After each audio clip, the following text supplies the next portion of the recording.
Marination కోసం పెట్టేసేయండి. ఒక 5 మినిట్స్ తర్వాతకు స్మోకీ ఫ్లేవర్ రావడానికి నేను కొంచెం గీ యాడ్ చేసి ఇంకో 5 మినిట్స్ రెస్ట్ ఇచ్చేసాను. ఆఫ్టర్ 5 మినిట్స్ తర్వాత ఆ ఫ్లేవర్ అంతా, ఆ స్మోకీ ఫ్లేవర్ అంతా పన్నీర్కి పట్టేసి తినేటప్పుడు చాలా ఫ్లేవర్ఫుల్గా ఉండింది.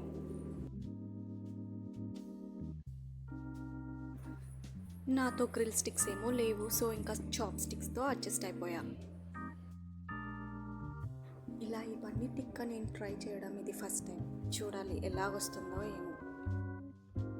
ఇప్పుడు ఈ 2 చాప్ స్టిక్స్ చూపించిన విధంగా రెడీ చేసేసుకున్నాం with onion, capsicum and paneer.